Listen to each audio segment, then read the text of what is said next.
सत्ता की शुरुआत लेकिन आज राजनीतिक कुंजी से करते हैं, जिसमें पिछले 24 घंटे में कई टर्न, ट्विस्ट, साजिश वाले एंगल और अप्रत्याशित घटना होने का डर फिट है। कल पीएम मोदी को लोकसभा में राष्ट्रपति के अभिभाषण पर हुई उस चर्चा का जवाब देना था जो हुई ही नहीं। चर्चा भले ही ना हुई हो, लेकिन पीएम मोदी को लोकसभा में जवाब देना था, जहां वो नहीं बोल पाए। लेकिन प्रधानमंत्री आज राज्यसभा में बोले और खूब बोले। पीएम मोदी ने जैसे ही बोलना शुरू किया, विपक्षी दलों के सांसद नारे लगाने लगे। लेकिन जब पीएम मोदी उन नारों की परवाह किए बिना नॉन स्टॉप बोलते रहे, तो विपक्षी सांसदों ने वॉकआउट कर दिया। विपक्ष की गैर मौजूदगी में बिना रोक टोक के पीएम मोदी धारा प्रवाह बोलते रहे। इसीलिए सत्ता में हमने राजनीति की इस खबर को दो हिस्सों में बांटा है। एक हिस्से में कल लोकसभा में जो हुआ वो बताएंगे, और दूसरे हिस्से में राज्यसभा में आज पीएम मोदी ने क्या कहा, आपको वो बताएंगे। शुरुआत पीएम मोदी की राज्यसभा वाली कुंजी से ही करते हैं, जहां पीएम मोदी ने विपक्ष रहित राज्यसभा में करीब 97 मिनट तक भाषण दिया। उनके इस भाषण में कांग्रेस पर नुकीले हमले थे। आज आने वाले दिनों में उसे जो काफी चुभने वाले हैं।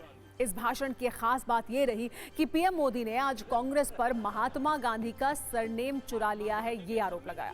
इतना ही नहीं, पीएम ने यह भी कहा कि कल संसद परिसर में हुए गद्दार वाले एपिसोड में जो कुछ हुआ वो काफी निंदनीय है। उन्होंने कहा कि शहीद के परिवार को गद्दार कहा गया। उन्होंने यह भी कहा कि मोहब्बत की दुकान वाले कब्र खुदेगी के नारे लगा रहे हैं। पीएम मोदी ने न सिर्फ अपनी सरकार की कामयाबी बताई, कांग्रेस की गलतियां गिनाई, बल्कि विपक्ष पर कई तीखे कटाक्ष किए।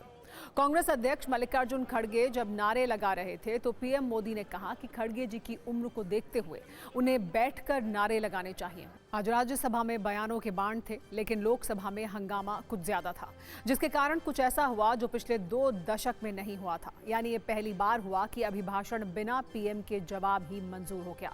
दरअसल पीएम मोदी कल लोकसभा में शाम 5 बजे धन्यवाद प्रस्ताव पर जवाब देने वाले थे, लेकिन विपक्ष की कई महिला सांसद उनकी सीट के पास पहुंच गईं। काफी देर तक महिला सांसद वहीं पर खड़ी रहीं और नारेबाजी करती रहीं, जिसके बाद सदन अगले दिन तक के लिए स्थगित कर दिया गया। आज राष्ट्रपति के अभिभाषण को बिना प्रधानमंत्री के जवाब के ही पास कर दिया गया। सवाल उठा कि क्या ये सही है कि पीएम के जवाब के बिना राष्ट्रपति का अभिभाषण पास हो जाए। इस पर लोकसभा अध्यक्ष ओम बिरला ने आज एक चौंकाने वाली जानकारी सामने रखी। उन्होंने दावा किया कि लोकसभा में पीएम मोदी के साथ अप्रत्याशित घटना हो सकती थी, इसीलिए उनकी बुधवार शाम 5 बजे होने वाली स्पीच को टालना पड़ा। आशंका के चलते मैंने ही उनसे न आने का आग्रह किया था। सवाल यह है कि पीएम मोदी के साथ संसद के अंदर क्या अप्रत्याशित घटना हो सकती थी। हालांकि कांग्रेस लोकसभा अध्यक्ष के इस बयान से सहमत नहीं है। कांग्रेस की महासचिव प्रियंका गांधी ने कहा कि अप्रत्याशित घटना वाली बात पूरी तरह झूठ है। प्रधानमंत्री पर किसी ने हाथ उठाने या उन्हें नुकसान पहुंचाने की कोशिश नहीं की। सच यह है कि वो स्पीकर के पीछे छिप रहे हैं।